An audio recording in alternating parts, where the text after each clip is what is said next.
में जरूर सोचें। सोचिए आप नासा के सोचिए कि नासा के वैज्ञानिकों ने हमारे संस्कृत भाषा पर शोध का एक कैनवास तैयार किया और उसकी जो कोडिंग की लैंग्वेज है वो संस्कृत में है।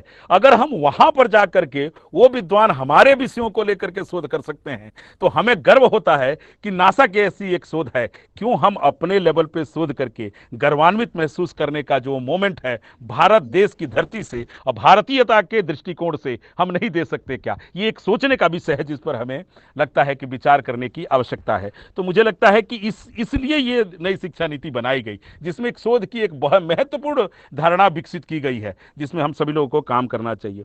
नई शिक्षा नीति के अगर विभिन्न आयामों के बारे में बात करें तो ऑलरेडी आप लोगों के बीच साझा किया गया होगा। मैं नटशल में उन बातों को रखता हूं ताकि उसको उस रूप में देखते हुए हम शोध की दृष्टि से अगर विचार करेंगे तो वो चीजें जल्दी समझ में आएगी। 3 वर्ष से 6 वर्ष की आयु के बच्चों के लिए आंगनबाड़ी, बाल वाटिका, प्री स्कूल्स माध्यम में मुफ्त, सुरक्षित, गुणवत्ता पूर्ण प्रारंभिक बाल्यावस्था देखभाल और शिक्षा की उपलब्धता सुनिश्चित करना, ये एक आयाम है।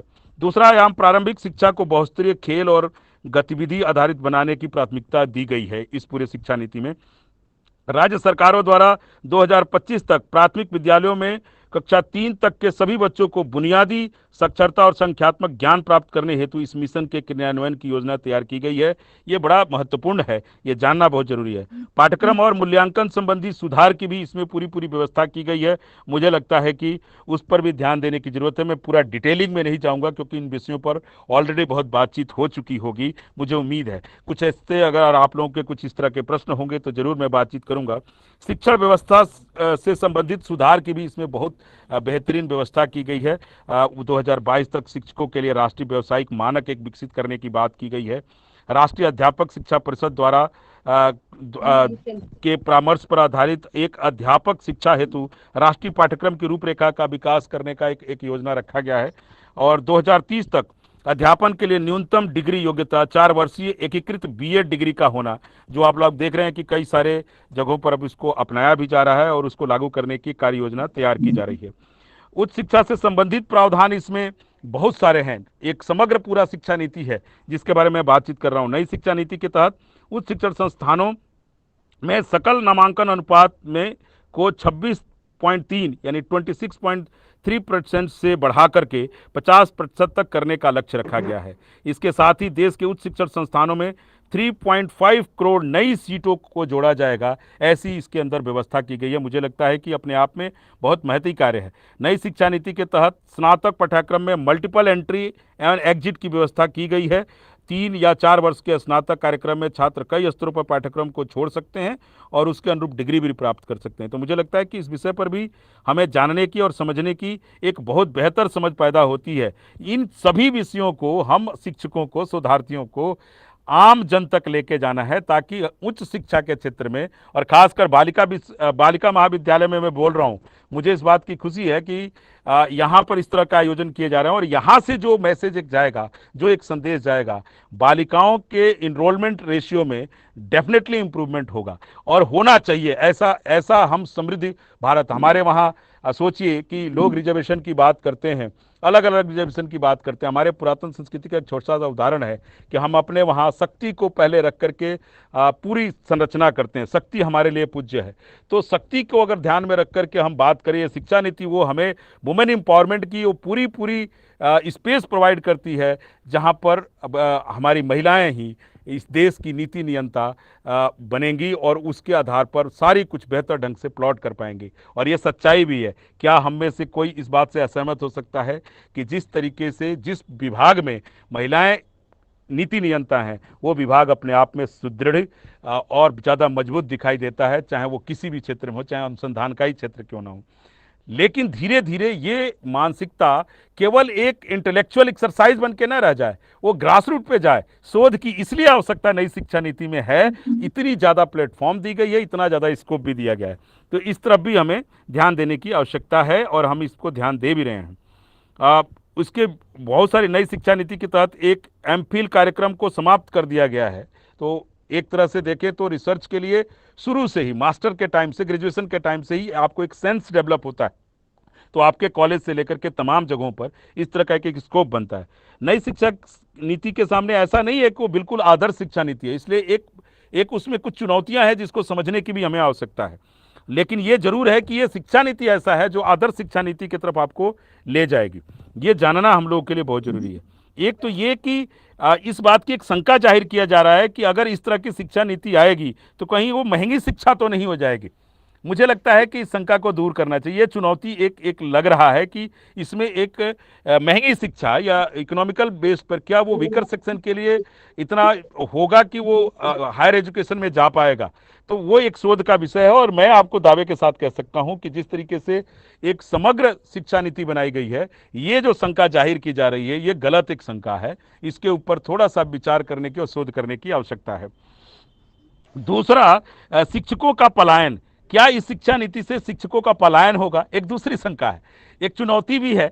लेकिन पलायन नहीं होगा, इसमें आपके पास चॉइसेस होंगे कि आपके पास एक स्कोप होगा। जनरली क्या होता है कि हम शिक्षकों के लिए, हम शोधार्थी भी शोध कर रहा है तो आगे या तो शोध के इंटेंसिव एरिया में जाएगा या वो शिक्षक बनने के एक्सरसाइज में वापस हम लोग के जमात में शामिल होगा, हम लोग के एक समूह में शामिल होने की कोशिश में होगा। ये एक शंका की जा रही है कि शिक्षकों का क्या पलायन होगा।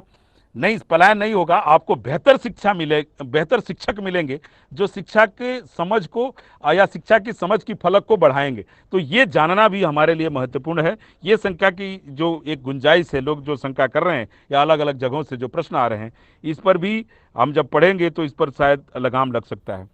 शिक्षकों का पलायन एक विषय जो मैंने बात की, उसके बाद से शिक्षा का संस्कृतिकरण होना, एक तीसरी शंका लोग जाहिर कर रहे हैं कि ग्लोबल शिक्षा नहीं होगी, इससे एक स्पेसिफिक कल्चरलाइजेशन ऑफ द एजुकेशन होगा। I don't think so कि it will be happen because as you gone through the entire education policy, new education policy, you will be observed that this is not a reality। तो सच्चाई क्या है? सच्चाई ये है कि किसी भी देश की शिक्षा अगर उसके नॉब्स को, उसके भाव को, उसके सेंस को और उसके सोच को, उसमें जो अलग अलग तरह की हवाएं हैं उसको समाहित करते हुए आगे बढ़ती है, तो ये संस्कृतिकरण नहीं हो रहा, ये उसका ग्लोबलाइजेशन हो रहा है, वैश्वीकरण हो रहा है। लोग आपके जो बेहतर चीजें हैं उसको जान पाते हैं और बाहर से भी लोग जो आपके अंदर, जो आप अच्छा एक अभ्यास कर रहे हैं, अच्छी प्रैक्टिस कर रहे हैं, एक गुड प्रैक्टिसेज आपके हैं और उससे लाभान्वित, जो समाज कल्याण पर आधारित है, जो सरकार के नीतियों को बेहतर ढंग से डिफाइन करता है, निर्धारित करता है, उस पर कार्य कर सकते हैं। तो ये शोध का एक अलग विषय, एक अलग फलक तैयार करता है, न कि इस पर हम शंका जाहिर करें। एक अगली एक चुनौती है कि क्या ये हमारे जो इंस्टीट्यूशंस हैं, जो हमारे जो डेमोक्रेटिक इंस्टीट्यूशंस है, उसको कहीं उपेक्षित दृष्टि से देखता है क्या? मुझे लगता है कि उपेक्षित दृष्टि से नहीं देखता, उसको एक संबल प्रदान करता है। तो जो सो कॉल्ड इंटेलेक्चुअल्स हैं, I don't want to quote any name, they are just claiming, वो ऐसा दावा कर रहे हैं कि नहीं, ये जो शिक्षा नीति है, ये जो इस्टेब्लिश जो हमारे जो संस्थाएं हैं उसके ऊपर हिट करेगी, उसकी दीवारों को हिलाएगी। नहीं, ये गलतफहमी के वो लोग शिकार हैं। शायद उन्होंने एकांगी दृष्टि रखी है इस शिक्षा नीति पे। जब वो सर्वांग पूर्ण रूप से शिक्षा नीति को देखेंगे और पढ़ेंगे और समझेंगे तो उनको समझ में आएगा कि ये हमारी जो स्थापित जो संस्थाएं हैं, चाहे वो शिक्षा की हो, राजनीति की हो, या एग्जीक्यूटिव हो, वैधानिक हो या न्यायिक हो, उन सभी को एक अलग मजबूती प्रदान करता है जिसमें विश्व फलक पर उसकी अपनी पहचान बनती है, जो आज कहीं ना कहीं आभास दिखता है।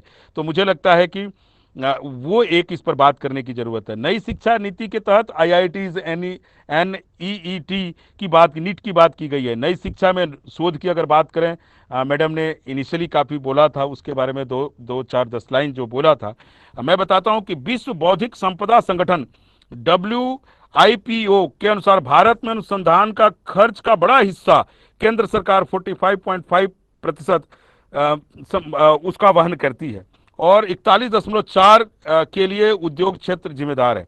शेष जो इस शिक्षा नीति में और शेष उच्च शिक्षा क्षेत्र में राज्य सरकारों द्वारा वहन किया जा रहा है। मुझे लगता है कि जब GDP का 6% हम इसमें यूज करेंगे तो इन सभी को इसमें बेहतर ढंग से आकार दिया जा सकता है।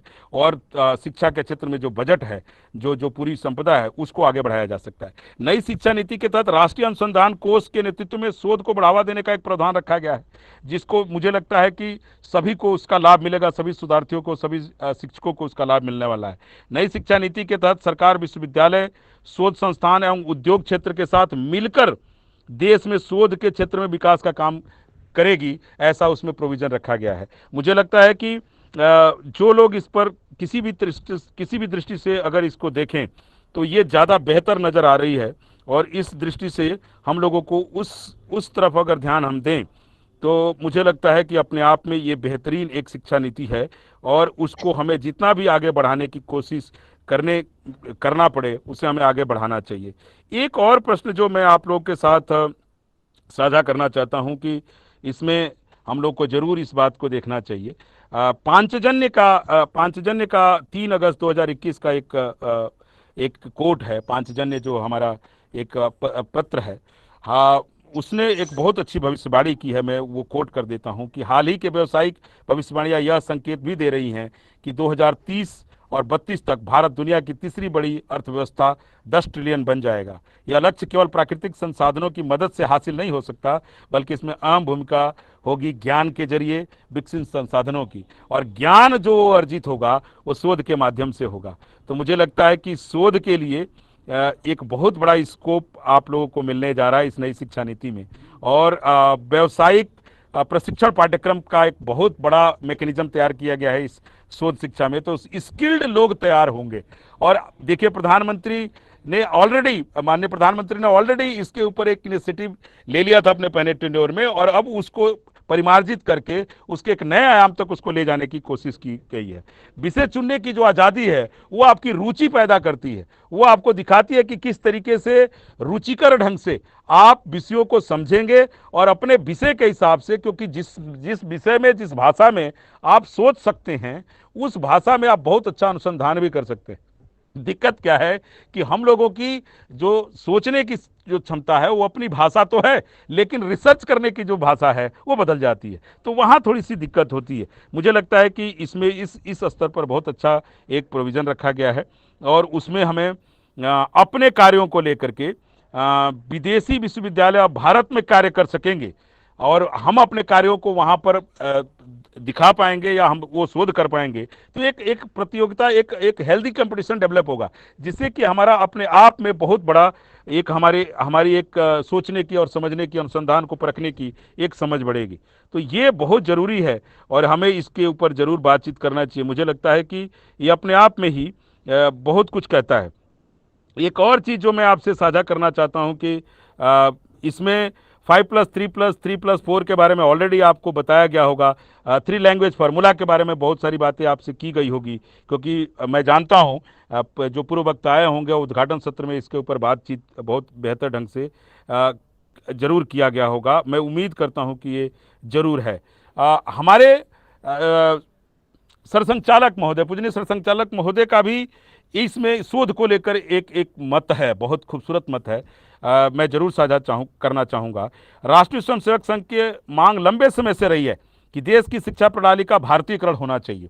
आरएसएस के पूजनीय सरसंघचालक मोहन भागवत जी ने अनेक बार इस बारे में बात की है कि प्राचीन ज्ञान परंपरा को किनारे रखकर भारत एक राष्ट्र के रूप में सबल नहीं हो सकता। मुझे लगता है कि एक राष्ट्र का जो कंसेप्ट है उस पर बातचीत जरूर करना चाहिए। आरएसएस की मांग मानव संसाधन मंत्रालय नाम बदलने की थी, जो इस शिक्षा नीति में आपको देखने को मिल रहा है, जिसे अब एक बार फिर पहले की तरह शिक्षा मंत्रालय कर दिया गया है।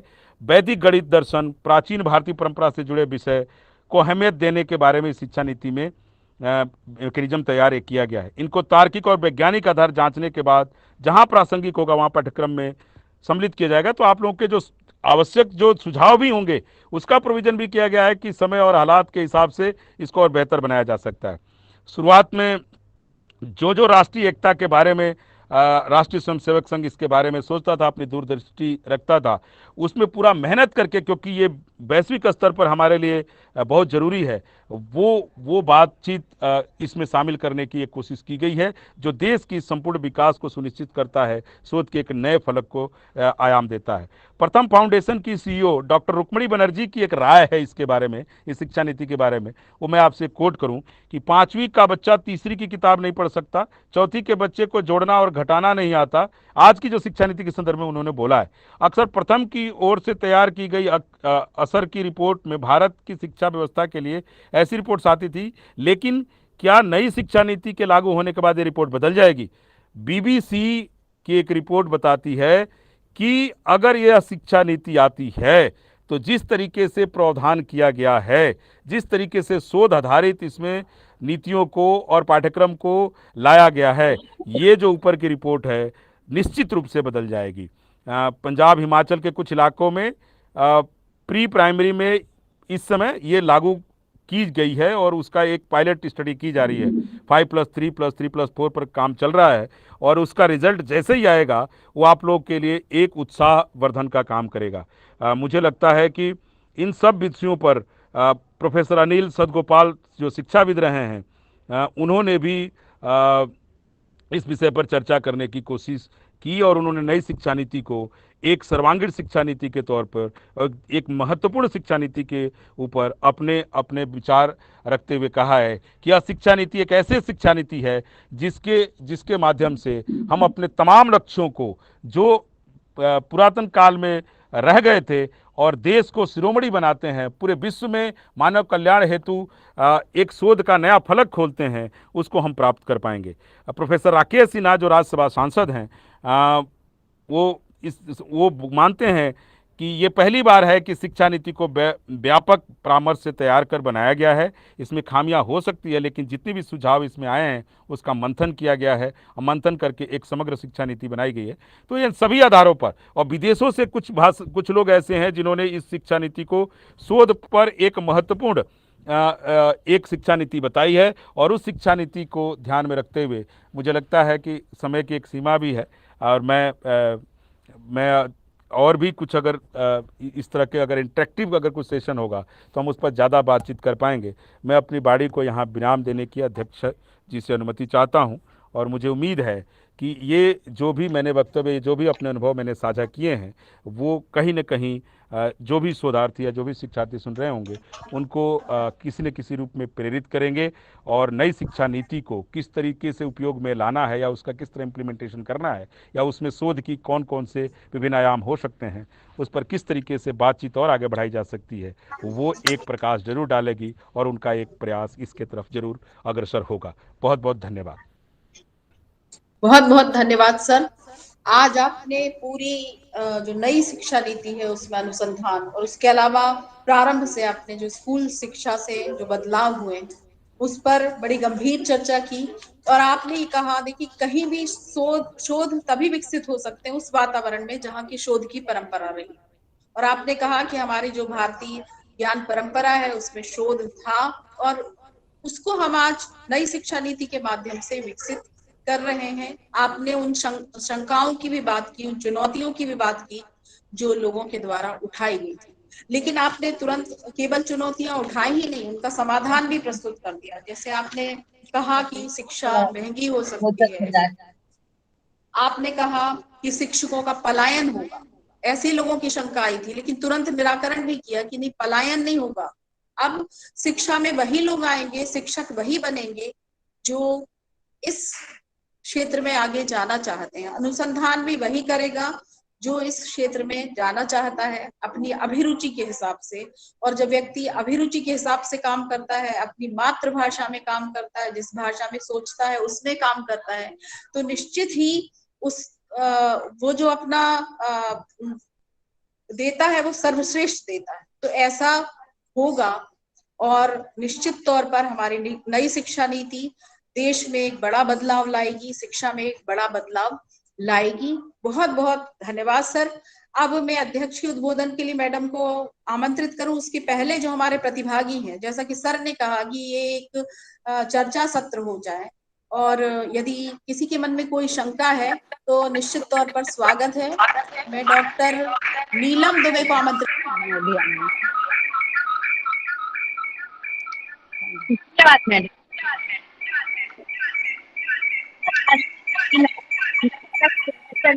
भरारी मैडम, कार्यक्रम की संयोजक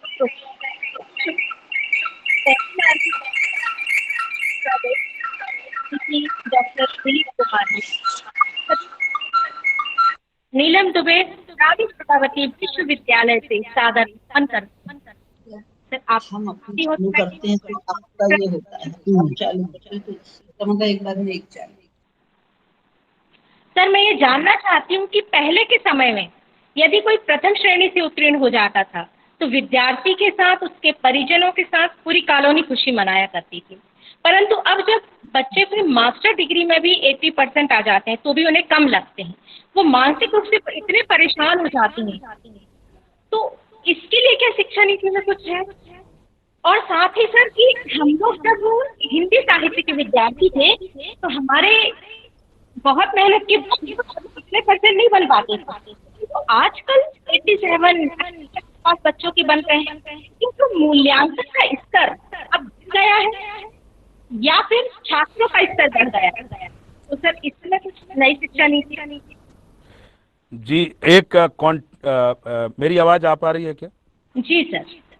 बहुत सुंदर प्रश्न आपने किया है, और जो एक मूल्यांकन का, एक कॉन्टिन्यूअस मूल्यांकन का एक प्रोसेस इसमें नई शिक्षा नीति में उसका प्रोविजन किया गया है, वो केवल परीक्षा पर आधारित नहीं है नीलम जी, वो विभिन्न स्तरों पे, अलग अलग स्तरों पे उसका मूल्यांकन किया जाएगा। इस शिक्षा नीति में ऐसा प्रोविजन है, और वो आपकी जो एक मन की एक पीड़ा रही है कि इतने सारे परसेंटेज के बाद भी, आपने एक बड़ी अच्छी बात कही। मुझे भी अपने याद आता है जब मैं उत्तर प्रदेश के किसी हिस्से में जब प्रथम श्रेणी से मैं पास हुआ तो पूरा गांव जो है, गांव छोड़िए, पूरा वो जो एक ब्लॉक है, वो ब्लॉक मुझे बधाई देने आता था, और वो परसेंटेज उतनी अच्छी नहीं थी। इस शिक्षा नीति के तहत हम बच्चे को सर्टिफिकेट और परसेंटेज वाइज केवल एक्टिव नहीं बना रहे हैं, हम उसके अंदर पूरा का पूरा सर्वांगीण उसका विकास हो, उसके वो कंटेंट रिच हो, वो उसके अंदर ज्ञान हो, बुद्धि भी हो, और उसका यश भी उसी हिसाब से हो जो जो आपकी पीड़ा है।